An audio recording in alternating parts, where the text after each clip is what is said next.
Good afternoon, good morning, good day, wherever you are along the equator, wherever you are. So, I am going to be spending an hour with you today. My mistake yesterday, I thought we were only here for the one day, but it's actually 3 days we're together. So, this being day 2, I am going to do what I'm asking you. I'm just going to check that those who are online can see me. Yep. How was your day today? If you can share, please share. I will be pinning to the post.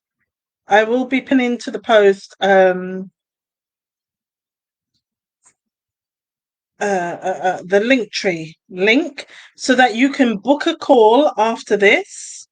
And okay, you can book a call after this. Let me just see if I can. Okay. Um.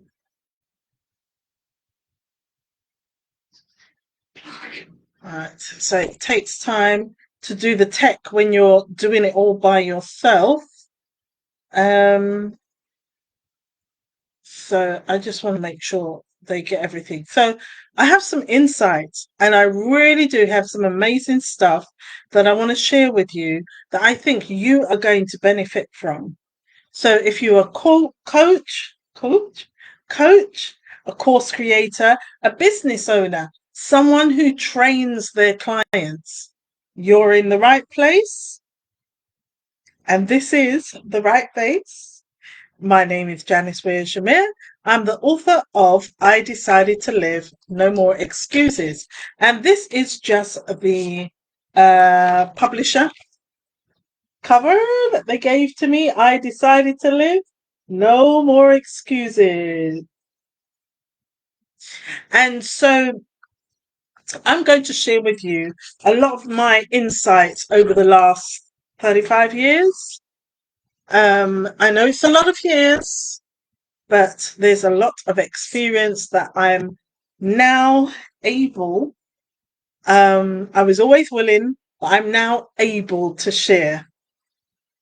And I do think that it's really important that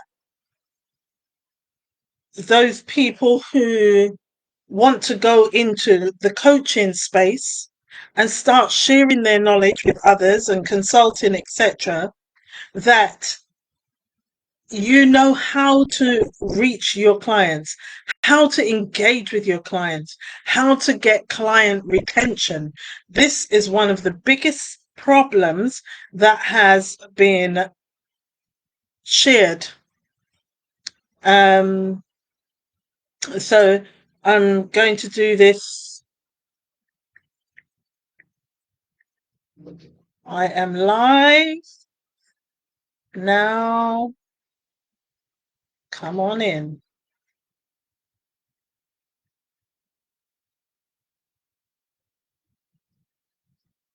Okay. So, like me, get rid of distractions, turn your phone on silent, close the phone, put it away, and let's get down to business. That it's really important that you have yourself a book, you have pen and paper, and that you are able to take notes. Now, in training, when you come to training with me, I will be using a lot more technology, screen shares. And I think it's so important because I would like to see your screen and be able to provide you with the guidance that you need, one-on-one guidance. Now, let me just get this whilst I'm here. Let me just get this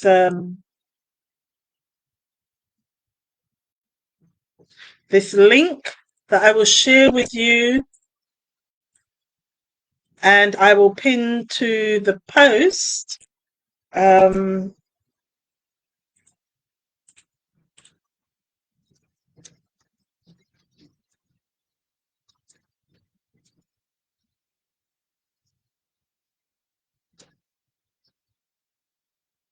So I will pin this post so that you can access me on any platform. Just use the link tree. Just use the link tree.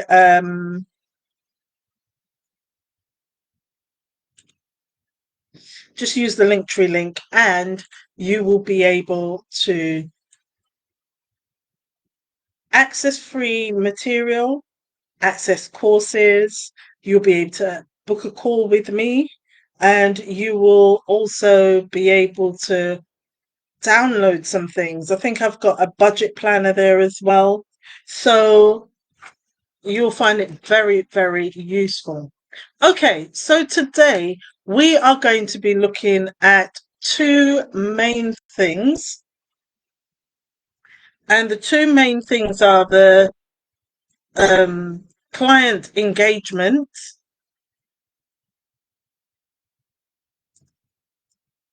Tomorrow we'll look more at referrals, but today we're going to look at client engagement. We may touch on referrals, but tomorrow is where we're going to go into that even more. And the client retention. There is another aspect.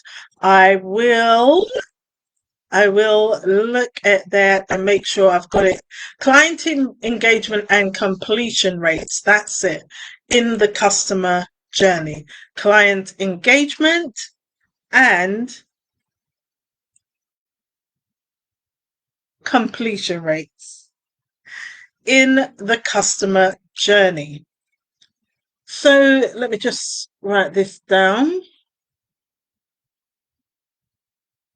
So as I wait for people to come on, or if you are just listening incognito, as I know I have done that many times before, or you are listening to a replay, we are looking at client engagement and completion rates. And what do I mean by client engagement? Well, if we go back to yesterday, what we looked at is an example or some examples of how you as a coach can alienate your very own clients that pay a premium price and find that the engagement levels are not as high as you would like them. It can also lead to you feeling that maybe you've done something wrong, or maybe, oops, just realized something.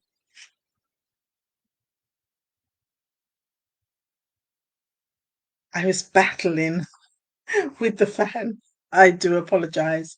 Yeah, so maybe there is something. So I'll start again. We are looking at client engagement and completion rates.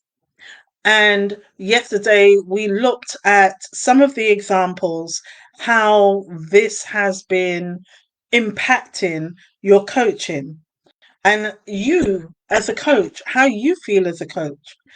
And you need to feel confident. You may know your stuff inside out, but getting that across to somebody else, you have to consider things like learning styles, different learning needs. We looked at learning disabilities, which I consider to be learning opportunities, because many of these people are really cryptic, they're really out of the box thinkers, and they think in a way that you'd never considered before. So we are always learning something. As the term and the saying goes, every day is a school day. Okay? So I don't know, am I looking okay? Yeah, I'm looking at you. I just don't want to be, this thing with the camera. Am I looking at you? Can you see me? Can you not see me? Um so you really need to think about that. Now, many of us as coaches have gone ahead, we have created material, we found out what people need, and then we've put together a program using all these fancy fonts, brilliant colors, and things that just look so exquisite, that makes you look so flashy and sparkly. And then the clients, they sign up. You get leads, you get money in the bank. What doesn't happen is that the engagement and the gelling and the bonding with your learner for the period of time they're to be with you is just not happening. And to you, it can be soul destroying. Now, I would like to propose that it may have something to do with learning styles. It may have something to do with the learning opportunities, though some call them disabilities. These may come to adults as a result of life trauma. It may be that they had this as a child and it was just never dealt with. So, what you need now, from time to time, you will see me writing things down. And that's something I have done for many years. Even in interviews, I always have pen and paper because ahead of what somebody's asking me, something might come up in my mind and I can't just stop them right there and then. I need to write it down. Also, it might be something you said that resonates with me. I can't stop you. I just have to write it down. So always have your pen and paper, and allow a pause for your client to be able to things down. Okay, that may just be the way they learn. That may be the way that they take information in. Because remember, your coaching is not just about giving and go do, it is about an exchange. They've had life experience too. They may not have done what you are proposing to be of value to them, and they have a pain point. You know that. And the reason that you are there is to help them resolve that pain point, not create more pain. So, some of the things that we need to consider are that adults learn better with these strategies when you look at how to assess them, how to take them along the journey, given their learning opportunity or learning disability.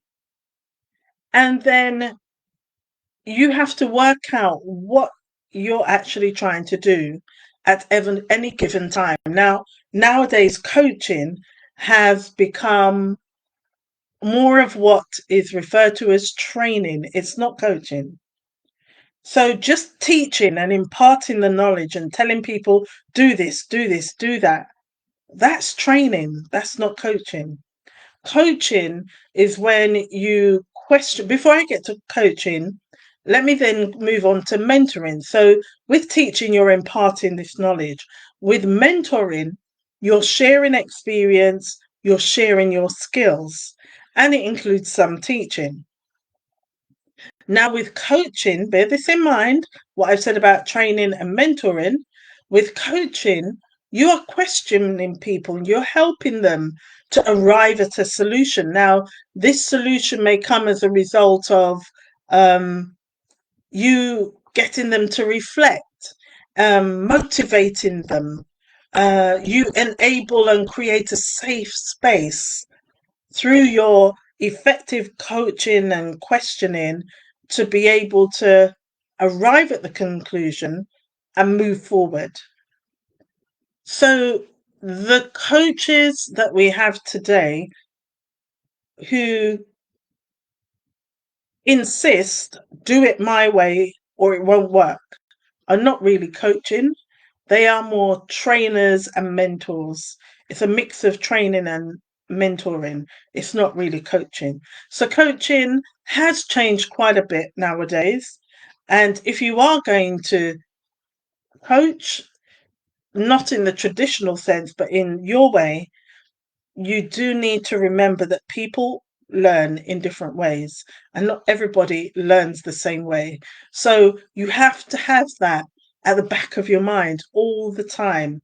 It might be just one person out of 500, but that one person needs your help. And that one person, if you get them through successfully, they will refer you on to others. And this is where you get the engagement increased and where you get the completion rates increased. And then it impacts on your referral rates. And the more people refer, the less Facebook ads or any other kind of ads you have to do. So do think about that. Um, you also need to have a full spectrum. I was told I have a full spectrum of teaching, i.e., imparting knowledge, helping people to learn, and having a holistic structure. Now, that is something that you really need. You have frameworks, which is all good. You have pictures of these frameworks, wonderful. But in the process of imparting your knowledge, are you embedding good practice that enables people, no matter their learning style, to be able to resonate with you? You could say something to me 5, 10, 15 times. It may take a little while for me to understand it, but if you are going to explain marketing to me, you cannot use just words, just listen to everything I say and you do it. You have to show me. You have to also allow me to touch the mouse. Yes, my pink mouse. You to touch the mouse and actually do something, and that's kinesthetic. So you've got the different learning styles you have to include. Now, it may seem like, are you trying to tell me I have a lot of material that I have to redo? I have to undo everything? No, not at all. One of my specialisms in in the world of e-learning for corporates is the skill of looking at what they have, auditing where they are, identifying the gaps, and helping them to create things that will boost what they have, will enable full accessibility so that, all different people can be able to access it. And they would have also accomplished the, what would you call, they would have done their due diligence and they would have been compliant, yes, to accessibility, to the standards, the accessibility standards, WCAG, WCAG. And by doing this, they reduce dramatically the amount of fallout from people not understanding, and also loss of money. They don't lose that money because people are beginning to understand what is required of them. Now, if a person doesn't understand what is required of them, you're going to get mistakes. Yeah, please excuse me.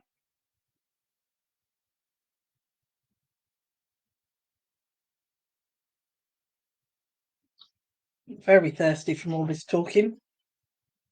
Right, so we're 20 minutes in and we've got to get through quite a bit. Now, I'm talking at you, and this is not very helpful. I understand. So I'm going to see if I can do a little screen share with you. So let's look at the power of Facebook. Now, I'm not using Zoom because with Zoom it's so much easier to be doing this sharing. But I am using Facebook Live completely, and I don't think it actually has the opportunity for me to share my screen.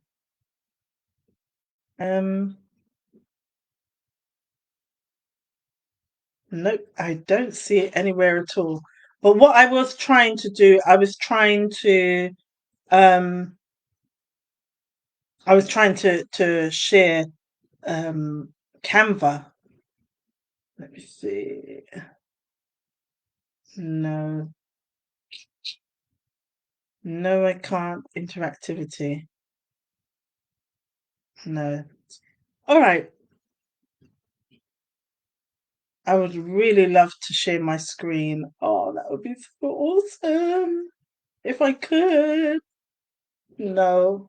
But if you went into Canva, you'll be able to create so many designs. Um, and I am going to prepare and give you a free template that will be able to be used. And you can see what I mean in terms of helping people to learn and understand things and make learning fun. Learning, even as an adult, you want something that looks really great. So, what I've done in the past is I've had learners who get really what was it, stressed. I was sharing yesterday, they get really stressed and tired looking at black prints, black things printed. I'll show you an example. The chair's just dying. On white paper. So you've got white paper with black text printed on it. That, to somebody with dyslexia, will feel quite stressed. They won't be able to read it as well. And they would need something a bit like these glasses, which is like an overlay so that they can see the words more clearly. It's a lot more clearer to them. So I'm going to try and move this out of the way. There we go. Okay, so there's not so the little ring on the side because that could be bothering us all. Yeah, so let's go a little higher. There we go. Okay, so any questions? Now, there was a young man that I had as a VA. Well, I have. He helps to do some video things. And apparently, I found out that he has Asperger's. Now, the thing is, with somebody with Asperger's, as I shared yesterday, they need things in building blocks, one bit at a time. They need structure. If they don't have structure, they get really confused and they can't follow instructions that you give to them. They also lack emotion. They don't feel a need to be. They're not motivated by material things that will probably make you really happy. They don't feel so motivated by it. So there are so many things to learn about people who have these different needs. You can learn it elsewhere, but one of the things that I'm offering is to take away all of that learning time and put my 35 years into a few sessions for you so that you can get your material audited, identify where the gaps are, and even in the process of serving your clients, you may be able to question, include little questionnaires, surveys. And as they see that some of their suggestions are coming to fruition, you'd be really surprised that they feel listened to, they feel a part of the process, and they no longer feel alienated. And you'd be surprised, many of them may start to tell and explain how they felt all these years and how you have answered that particular calling, that particular pain that they've had all of this time to make their life better. So it is really, really important that you know how to navigate navigate different learning needs. You won't know straight away if they have dyslexia, ADHD, or Asperger's. But one of the things you can do is use assessment tools. We can provide some of those tools for you or identify where you can go. And when you've got those tools, what do you do with this information? You even have people who have a mathematical form of dyslexia called dyscalculia. And with numbers and figures, they get really stressed and tired and weak. And you can change that all. You won't stop, you won't get rid of the learning disability, but you can help them to manage learning. And just think, somebody comes to you for one thing, but they actually get more value because you've listened to them. You're part of, you've tried to be part of their world. You're not really, but you've tried to understand their world, understand their pain, understand their stresses. Those things are not easy to navigate at all. And you will find that many adults will not say anything. So, this is why in large corporates, we have had to identify the principles and include, as far as possible, the principles within training. So, when I create one course, for instance, so in this current contract, we've got quite a few in the hundreds. So when we create these courses, we have to make sure a few things happen. One, that there's some kind of standardization, this similarity of language that is really part of your branding. So your tone of voice and your tone of voice across all of your material and your colors, etc. But even your colors cannot just be what you are used to using. They will now need to consider a person who's dyslexic or have ADHD. Or another thing that we look for is we make sure that our material does not cause what's it, like flickering, things like that. I don't want to use the wrong word, but there is a word that we use. But you, people may have schizophrenia, and you don't want to trigger something like that or trigger fits. So all of these things you really have to think about in your material. There is a way of doing it, and I've done it for many years where we had to, especially for face to face, we had to create resources and opportunities of learning for people who had different learning styles, all in the same session, all within the same time, and with no extra add ons. It just had to be all done at the same time. And it just means that everybody enjoy the sessions because everybody's able to engage and be a part, no matter their learning style. So this is something that I can help you to do.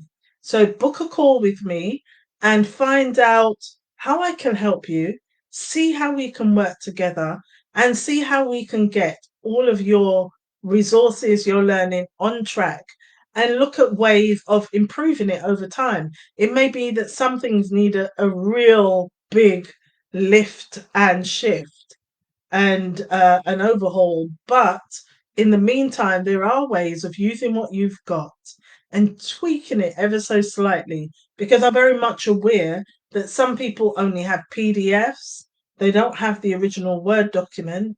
You may not have you don't have the time. You could put it out to VAs, but your VAs may not understand what you mean or what you're talking about. You can speak to me. I have people who work with me. We can get these things done for you. Also, if you just want some consultation time, you just want me So sorry. You just want me to have that conversation with you, have that analysis of where you are, and help you to identify the areas and strategies that you can use to fix what you've got or improve on it. And look at the holistic, basically, the holistic structure of what you have. So, somebody was talking to me about a book, and in this book, there was a story of a boy who went to school. It was his first day at school, and big school. He used to go to nursery. Now he goes to big school, and he came home, and his mother asked him, "Tom, how was your day at school? Your very first day?" He said it wasn't good. Why wasn't it good? Because I'm still waiting for the present that they told me they were going to give me, and they didn't give me a present. And the mother was, I, I'm confused. What do you mean? What present? What did they say? What did the teacher say? The teacher told the boy to sit there for the present. It's all the power of how to say what you mean and mean what you say. So, breaking that sentence down, they told the boy to sit there, and when he sits there for the present. King Samuel, thank you. Roll call. You are here. Thank you. Great seeing you. And Sir, Sir Samuel, thank you. Thank you for joining. So, we were talking about how we say what we mean and mean what we say. So, the story again was a boy that was told the sentence, sit there for the present. Now, what the boy heard was, if he sits there, then he will get the present. But what the teacher was actually saying is, sit there in the meanwhile. Meanwhile that we sort things out, or until, the class is ready to start. So he went home and he was really upset. So it's really important as a coach that the way we say what we say expresses a meaning that your client can grasp. Looking at the different learning disabilities in the years gone by, when I was training, we had to identify in our materials a thing called differentiation. So you had to make sure your materials were sufficiently differentiated. So whether a person had dyslexia, ADHD, Asperger's, had partial blindness, there was always something that they could engage with so that they will learn at the same time as everybody else. Now, this may seem really, really difficult, but there is a way of doing this, and this is something I can help you with. You also need to consider inclusion. When you start including your clients, I'm sure many of you as coaches have communities, and this is to create the inclusion. But even within this inclusion, there needs to be some kind of support for people with different learning disabilities, and I call them opportunities, and different learning styles. So although that may work for many people, there are some people that are really quite private. They don't necessarily want to join a community, or they do, they want to engage, but they're afraid of people taking out of context things that they say. So you need to really make sure you moderate that and don't just leave people at a whim, let them get on with it. Um, so this is something to consider as well. The inclusion is how you would include them in the learning, as well as the community and the tools and everything you give them. But how do you include them in the learning? I give you an example. So there were times when I would have to, this is a good one. I had to teach the systems development life cycle. And in this modern age where everybody's running a project, it's a lot of these things are quite common. But at that time, it was something you had to memorize because it wasn't a normal way of working. People only did the one thing they were asked to do, which was a part of a process. So what I did, I had some students, and these are adults. I had some adult learners who weren't attending for whatever reasons, be it health, be it family. There were some who had just had a birthday or were going to have a birthday. There were some who were thinking of leaving and giving up. So, what I did, I created a situation that will make everybody feel comfortable. So, I invited everybody, gave them an invite, although they were in my class, gave them an invite to attend a birthday party. That's all they knew was happening. The idea was to celebrate everybody's birthday for the year in this one session. So we had food, we had snacks, we had drinks, and everybody was happy with each other. Okay. So I created the environment. The next thing I did was, okay, you've got an exam coming up. So they had the birthday treats, but now we've got to do some work. You've got an exam coming up and you need to memorize the systems development life cycle. Now, what I did not do is tell them, please take out your pen and your paper and let's start writing. No, that's not what I said to them. I said to them, right, everybody, roll back your sleeves and I want you to create a rhythm. So we all started playing this rhythm. And everybody to that time in, and I started rapping, identify the problem, carry out the feasibility, analyze, design, build, and test, prepare documents for the user. And anyway, it went on and went on. And so we kept going in this cycle with the systems development life cycle. And then eventually they had to memorize this thing. And, a few weeks later, I think there was an exam. Kinesthetic, auditory, and rhythmic. Perfect. So they had to use the different skills, the different learning styles to be able to remember. So the visual may have been the fact that we had a party and we took lots of pictures. They remembered the event. The fact that they felt comfortable enough with each other and they agreed to be there. Then we had, I wrote it on the board so they could see it, but they also got involved with the beats. So some people kept the normal beat. Some people just clapped on 2 and 4. Some people stamped their feet. Some people played, because remember, we don't have instruments. Some people just got their calculators and started making noise, beatboxing, that kind of thing. And I, the teacher, was rapping.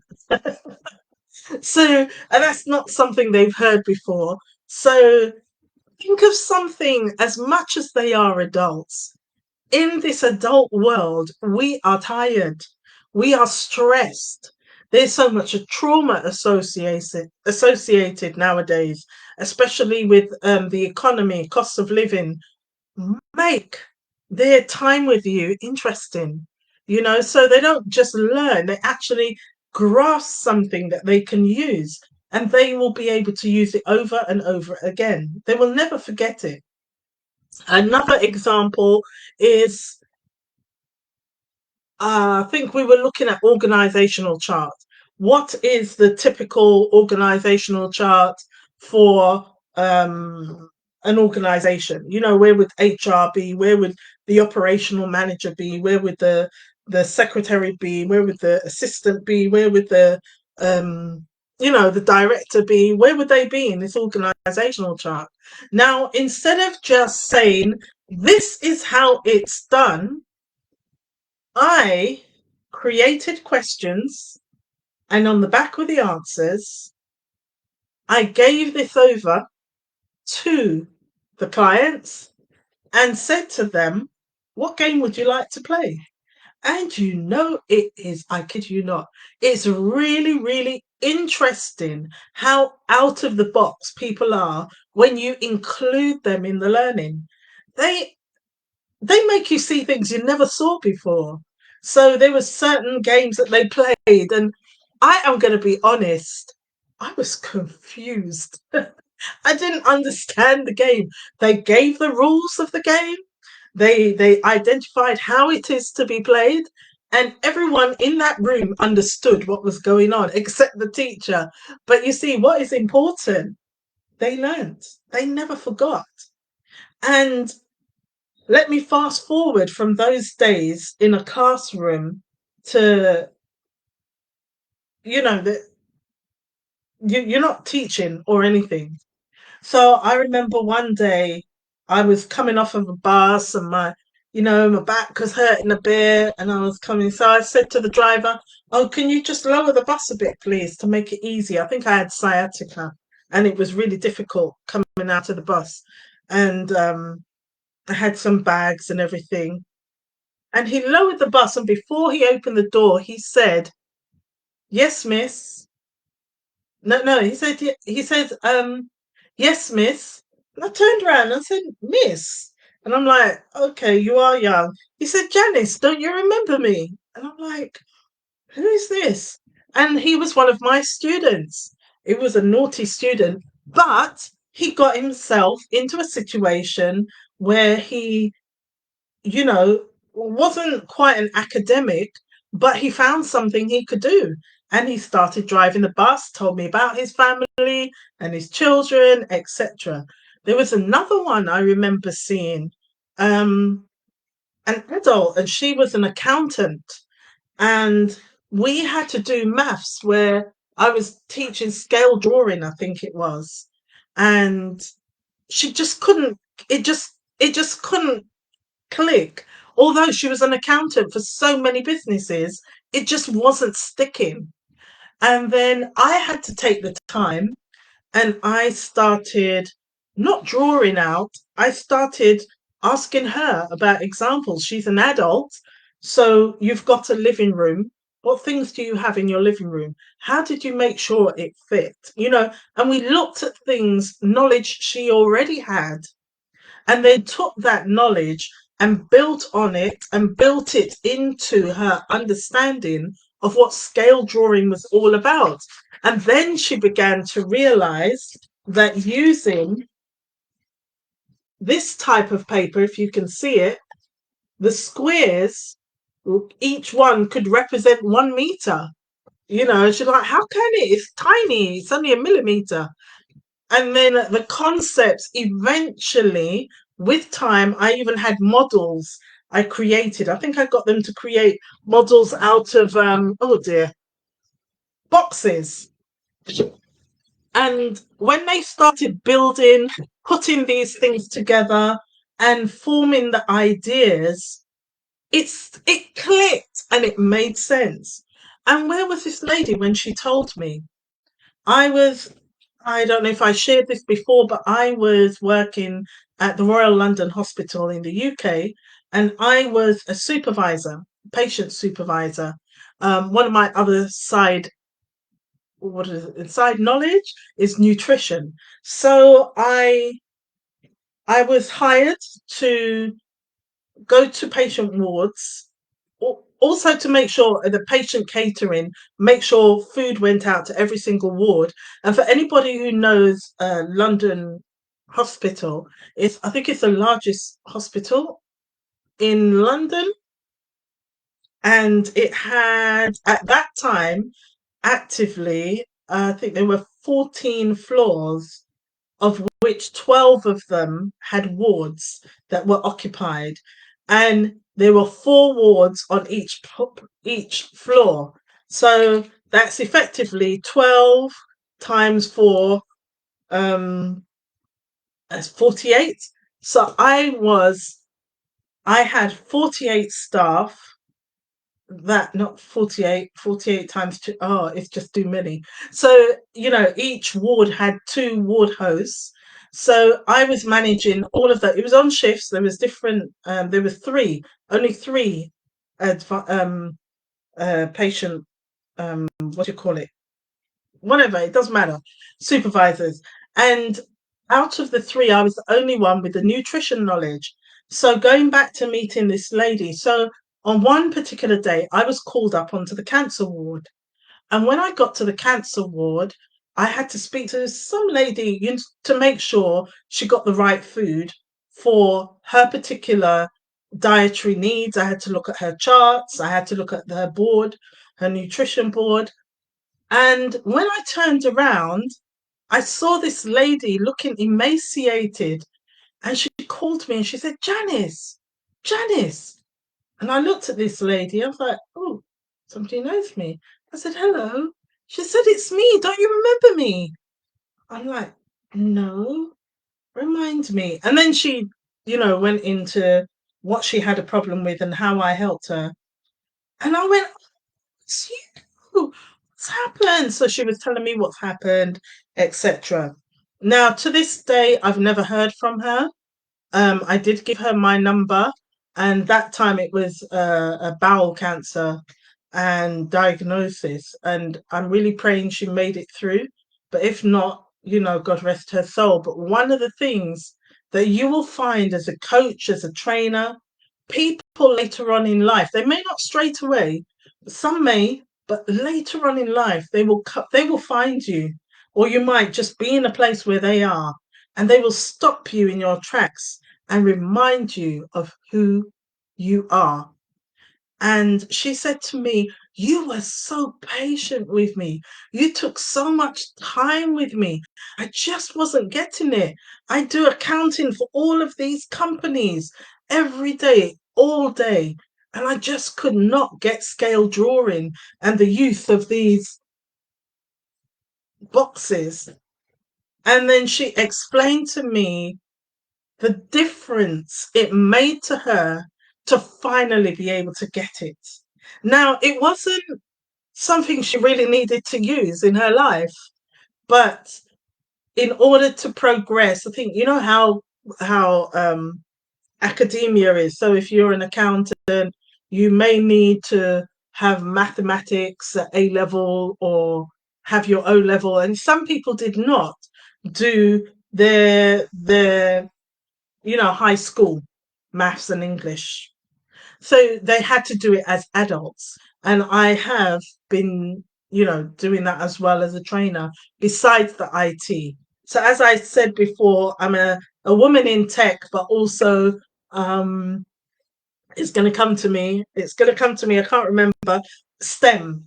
So I'm one of those STEM experts where I I am in science, and that's a food science area, technology, um, and mathematics. Probably not the E bit, but the STEM. So I'm part of the. Oh yeah, English. Yes, I am a STEM. I'm a STEM lady. Right. So the science, technology, the English, the math. So it was really an eye opener as to the impact that I made for something that I thought was just cumbersome and clumsy, and that's not the way I normally deliver. So I say that to say to you, as a coach, there may be times that you have to do things that are not your normal practice, but what makes the difference is when you make the difference. And as they say, every day is a school day. So when you learn something new, don't you think it could enhance you as a coach? It can enhance your delivery. It can enhance your income in that those persons then recommend you, and then you get more and more and more business, to the point where you may need to start redirecting them to somebody else because you haven't got all that time anymore, or start creating groups a bit like what I have done so I can impart. So we've gone 50 minutes, and I don't know if you've got any questions. Do ask questions.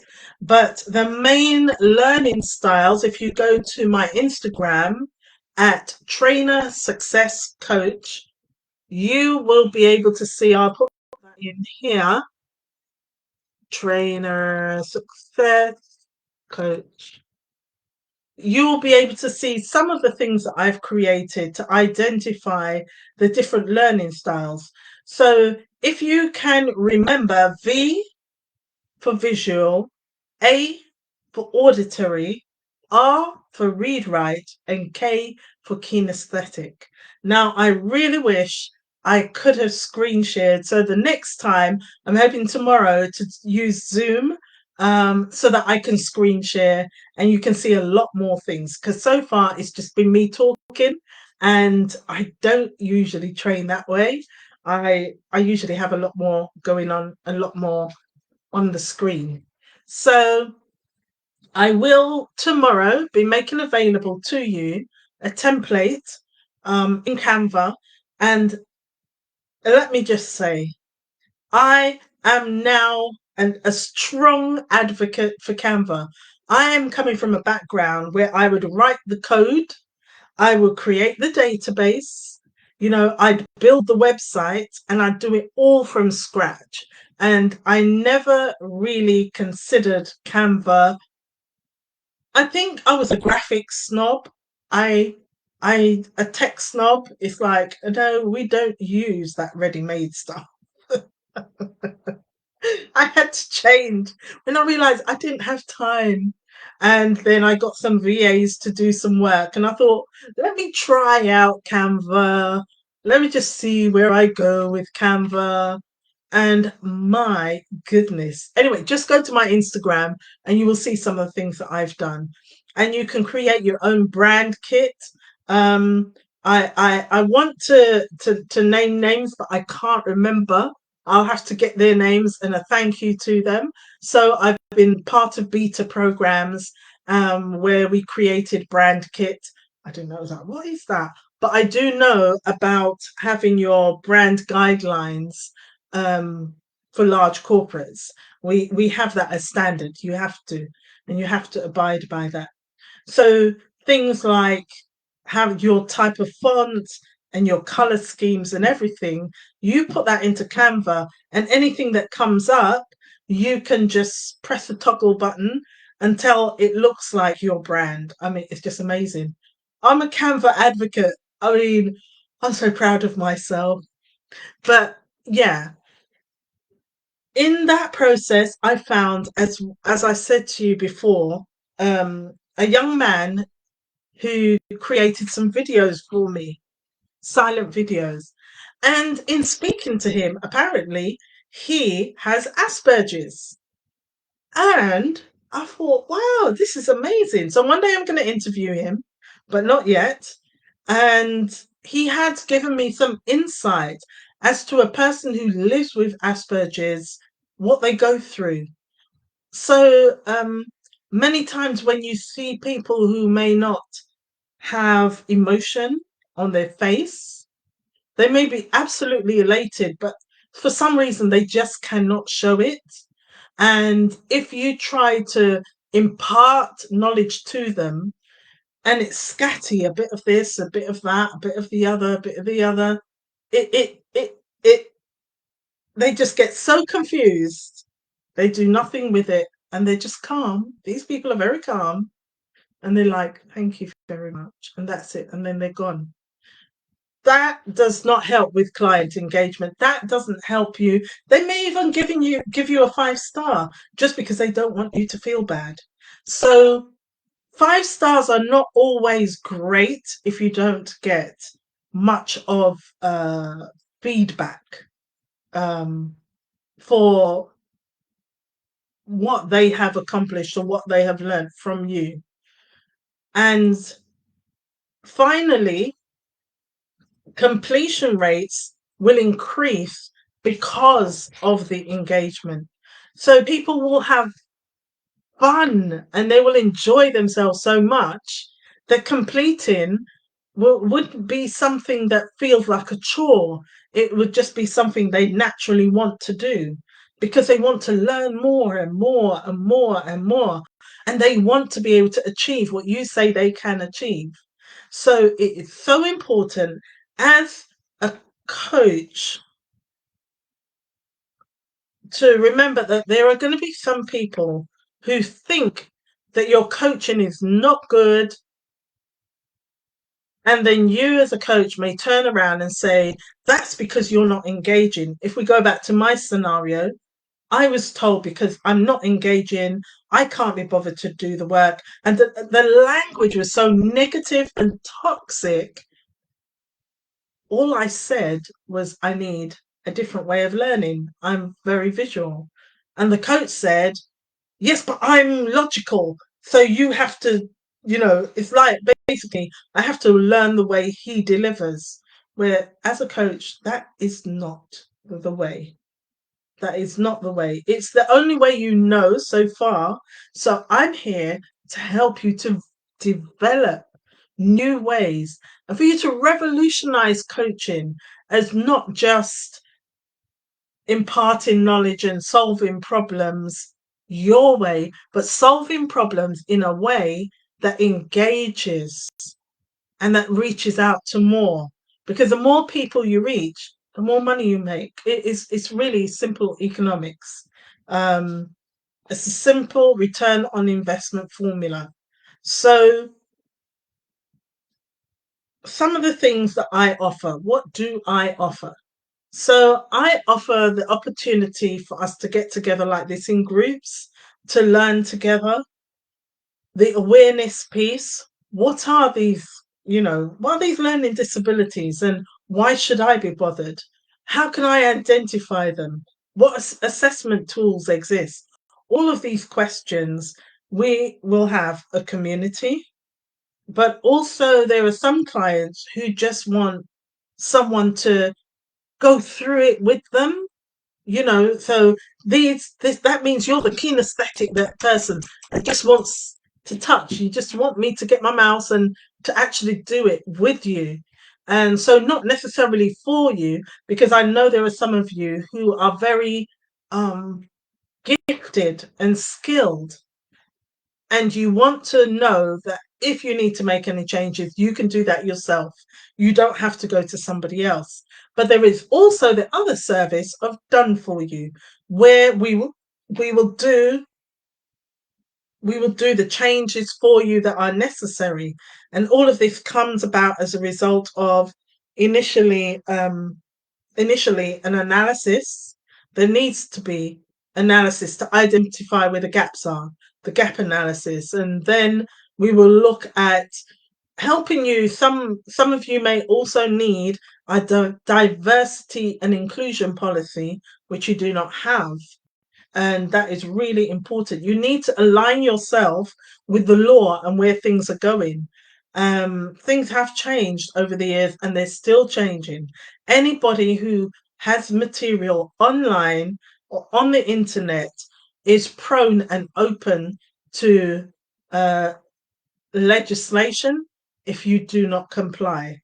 So that's WCAG. I think they're at 2.2 now. The standards keep changing, and we can go through that.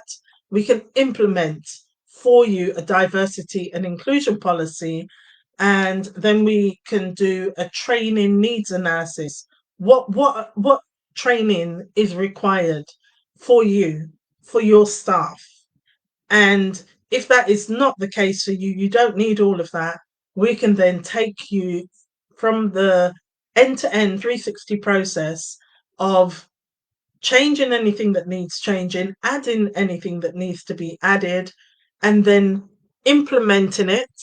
And we don't leave you there. We make sure you alpha, beta test it, and then we take that feedback and then we make the adjustments, do any rework, and then we deliver it. And once we've delivered it, you're good to go. You can then take it from there and maintain over a period of time. And if you need our services again, we'll be back. So those are the three main things that we do. We have other things, but it's really for you to book a call, go to our link tree, or go to @Trainer Success Coach on Instagram, and let's have a conversation. So it's linktr.ee/ID2Live. And that is the acronym ID2Live for my book, I Decided to Live, No More Excuses. Okay, so, and do get the book. It's available as an ebook. Within it, there is a business plan section. There's also a section on creating online courses, and there's some marketing. But the next book is called what is it again? I Am Strong, with a little I. I am strong. And it's sharing stories, not just of myself, of others who have overcome as a result of going through different things that made them strong and made them successful. So implementing some of these things, where my authority comes from is the 35 years of doing this. Also, I changed from this, what would you say? This chained cycle of employment. And I moved into contracting, and I also got some clients, and I moved from where I was to six figures. And it makes a difference. It really does make a difference. But we're on to the seven figures now. So we have to keep on climbing. And like yourself, as a coach, as a trainer, as a business owner, a course creator, you just want to be able to do more for more people. And I'm here to motivate and to leave a legacy of what I've learned and what I've known with you and with others. I'm ready to pass it all on, and just book a call and let's take it from there and see how much and how far you can go. And I would love to hear your success stories and, you know, how it made a difference to you. So this is me, Janice Weir-Germia, signing off from our day 2. Tomorrow is we're looking mainly at, sorry, I'm looking at my notes. Tomorrow we're looking at the referrals and growing those referral rates. And then I will finalize with, the offers available. I need a minimum of 5, maybe 10. I need some beta testers for something. But we'll talk about that tomorrow, and it won't be thousands of pounds. So we'll talk about that tomorrow, and there will be payment plans, and we'll talk about how we can get you moving. So if you're watching this as a replay, you will also receive a link that, although it may not be the beta testing, it may be the link for the same opportunities that I mentioned, that you could book a call with me and we'll identify what you need, where you've been, where you want to go, and how I can help you to boost your client engagement even further than what it is now. Take care, peace, and blessings to you. Bye for now.